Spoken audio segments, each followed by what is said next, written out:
Olá, seja muito bem-vinda a mais um vídeo neste canal. Para você que ainda não me conhece, eu me chamo Carolina Feitosa e aqui eu compartilho reflexões sobre identidade, maturidade, propósito, lições de vida com Deus. E hoje eu quero entregar para você algo que está no meu coração desde sábado, mas sábado passado, né, anteontem, o canal ficou sem vídeo por uma única razão. A mensagem estava pronta, mas eu não estava. Eu tentei gravar duas vezes e o vídeo não saiu, não fluiu a mensagem. E aí eu entendi que eu estava precisando de ajustes, e de fato eu estava. E de sábado para cá, Deus foi me ajustando, me corrigindo, e a mensagem tomou peso, porque eu vivi ela, a correção de Deus. E hoje no meu devocional, o devocional também veio, digamos assim, arredondando, complementando aquilo que estava sendo ministrado no sábado, e eu quero compartilhar isso com você, tá bom? Vou começar explicando, né, porque que no sábado deu tudo errado, a gravação. Na segunda-feira, no começo da segunda passada, eu voltei para o Instagram.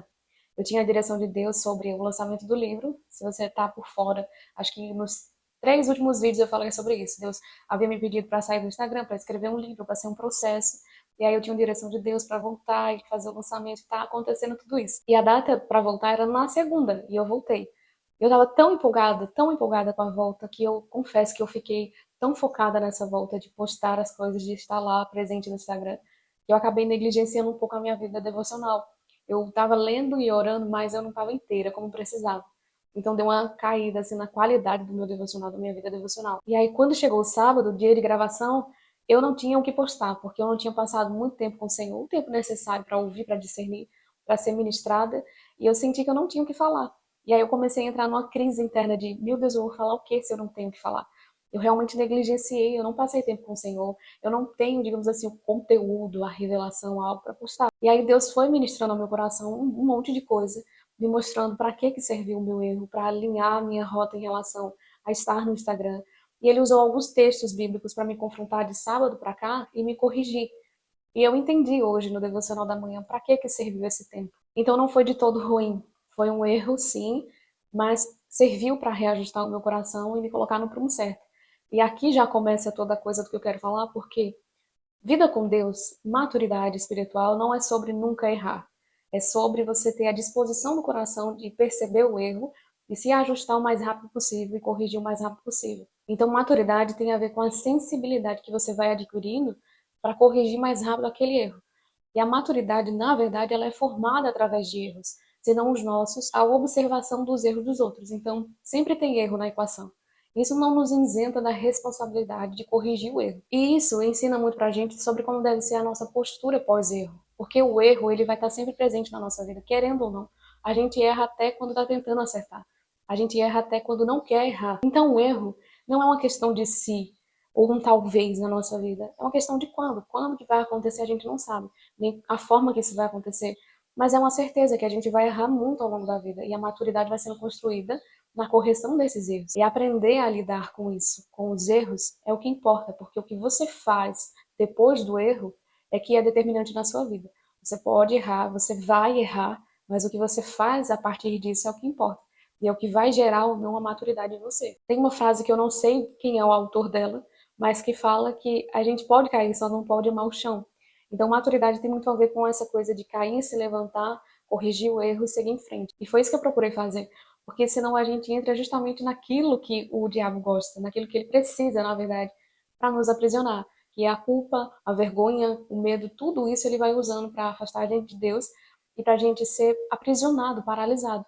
Então, o que eu fiz de sábado para cá foi entender o que o Senhor queria fazer através desse erro, o que esse erro poderia me ensinar, o que esse erro poderia trazer de benefício para mim e gerar essa maturidade de, ok, há um aprendizado aqui que eu posso pegar e não ficar só nessa onda de culpa. Então, o que isso está tentando me ensinar? O que o meu erro pode me ensinar? E que a partir de agora eu não vou mais errar nisso, entende? Então, eu passei sim pela fase do lamento, Senhor, por que está acontecendo isso, Senhor, aquilo. E depois chegou no ponto de, ok, o que isso quer me ensinar?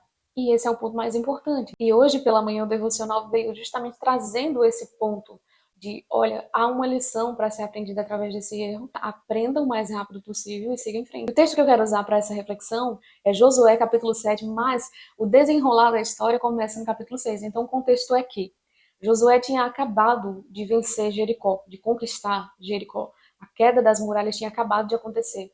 E Deus tinha dado para ele, para o povo, uma instrução específica. de que não tomassem dos despojos de guerra, né, nenhum dos objetos. Nada do que foi ali separado para destruição não era para ser pego, porque quem pegasse ia atrair destruição para si mesmo e para o acampamento. Então a ordem era não peguem nada. Mas aí o capítulo 7 já começa no verso 1 falando que o povo violou essa instrução.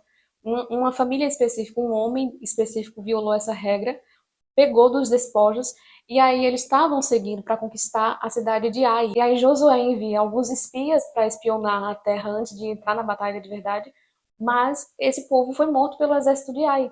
O exército de Ai derrotou parte do exército dos israelitas, e aí Josué, que não sabia que Acã tinha pego as coisas que não devia, e por isso eles tinham sido atacados por Ai, ele começou a ficar se lamuriando, questionando Deus. Senhor, por que isso? Por que aquilo, aos céus, à terra? Aí entra o que eu quero falar para você, porque Deus se direciona a Josué e ele fala: Josué, levante-se, por que você está prostrado? O povo pecou, Israel quebrou a minha aliança. Aí no verso 12 ele fala: Não permanecerei mais com vocês, a menos que elimine do seu meio aquilo que foi separado para destruição. Verso 13: Levante-se, ordene ao povo que se purifiquem a fim de se preparar para amanhã. Que amanhã, no caso, seria a guerra contra Ai. Aí Deus continua: vocês não serão capazes de vencer seus inimigos enquanto não removerem de seu meio esses objetos. Deus interrompe o lamento de Josué, chamando ele à responsabilidade de: olha, o povo pecou, pare de se lamentar, assuma a responsabilidade, corrija o erro e siga em frente. Você não pode ficar se lamentando quando é tempo de avançar.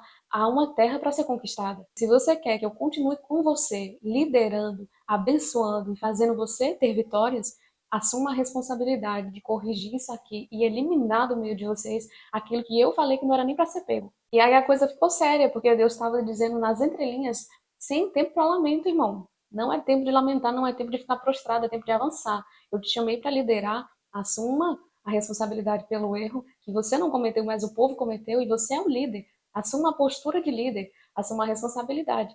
E para nós, que talvez não estejamos em posição de liderança, mas precisamos assumir os nossos erros, Deus está falando isso. Não é tempo de lamentar. Encare o erro que você cometeu, assuma a responsabilidade, corrija e siga em frente, porque tem um destino, tem uma missão, tem uma terra para ser conquistada e você não pode parar agora nesse ponto da história. Então Deus, ele não está nos isentando, ele está chamando a responsabilidade. Ele não está amenizando, suavizando o nosso erro. Ele está falando: olha, o povo pecou, então ele está trazendo à tona: você errou.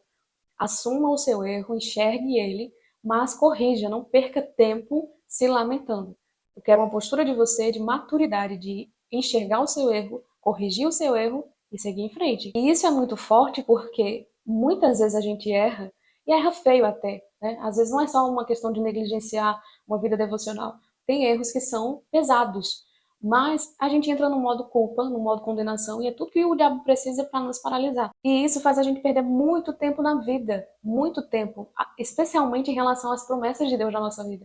Porque você vê que Josué assume o comando do povo, a liderança do povo, mas ainda tinha outras fases para acontecer. A queda de Jericó foi uma das fases. Tinha Ai para conquistar, tinha outras coisas para acontecer. Não dava para parar para ficar lamentando. Porque, como eu disse no começo, infelizmente, nós, como seres humanos, vamos errar muitas vezes. Então, o erro vai estar sempre presente. E se cada vez que você errar, você ficar nesse modo culpa, nesse modo lamento, ou no modo vergonha e se afastar de Deus, aí, meu amigo, você não vai chegar em lugar nenhum. Porque você está sempre paralisando, está sempre se afundando. Então, Deus quer de nós uma postura diferente. Foi isso que eu entendi do texto. De, olha, você vai errar muitas vezes, mas vamos começar a fazer desse erro um aprendizado e seguir em frente, não paralisar? Porque há uma terra para ser conquistada e você não pode parar no meio do caminho por causa dos erros. Você pode aprender a amadurecer através deles. Então, há dois caminhos a serem seguidos a partir de um erro, e a gente tem o poder de escolha. O primeiro é se afastar de Deus, porque errou, e aí ficar sozinho, e é tudo que o diabo precisa, porque você isolado, você vai ficar mais suscetível ao ataque dele, da condenação, da culpa, e ele vai te aprisionar cada vez mais, e você vai se afastar cada vez mais de Deus, e ir para um buraco cada vez maior, ou você pode aprender com isso, se aproximar de Deus e assumir a postura de filho maduro. Assumir o erro, falar: Senhor, eu errei nisso aqui, errei feio, mas eu quero consertar. E eu sei que há coisas que eu só posso vencer com o Senhor. Então me ajuda a consertar isso aqui para que eu não erre mais nisso. Deus está esperando de nós essa postura de filhos maduros que assumem o erro, consertam e seguem em frente para conquistar tudo aquilo que Ele tem para nós. Então é isso que a gente tem que fazer. Isso é um chamado de Deus à maturidade. A gente precisa parar de esse mimimi Eu vou usar essas palavras porque é isso. Às vezes a gente entra num mimimi, numa vitimização muito grande, ao invés de assumir a postura de Senhor, errei, preciso consertar e vamos seguir em frente. O que Deus quer da gente é a maturidade de reconhecer erro, o arrependimento genuíno do coração e a postura de mudança. Então você errou, seja lá no que você errou, assuma a responsabilidade diante de Deus de corrigir e siga em frente. Se arrependa, o caminho é esse. Lembra-te de onde tu caiu, se arrependa e conserta. A sua vitória depende disso. A vitória sobre os seus inimigos depende disso. Porque você vê a sequência do texto no capítulo 8, Israel derrota Ai, porque Deus estava com eles, porque justamente eles corrigiram a rota. Então, independente do que você tenha feito, do que você tenha errado, se é um erro leve, moderado ou pesado, essa é a postura que Deus quer. Essa é a postura que Deus espera de você. Não fique prostrado lamentando quando é tempo de avançar. Assuma a responsabilidade pelo seu erro, assuma a postura de correção, aprenda, mas siga em frente. Tem uma cidade para ser conquistada, tem uma terra para ser conquistada. Então é isso, eu espero que essa reflexão tenha te edificado de alguma forma. Se isso aconteceu, eu peço que você curta, compartilhe com pelo menos uma pessoa. Se você sentir e comentar alguma coisa, compartilhar como que isso chegou ao teu coração, pode comentar que eu vou responder, tá bom? E que Deus te abençoe e a gente se vê no próximo vídeo.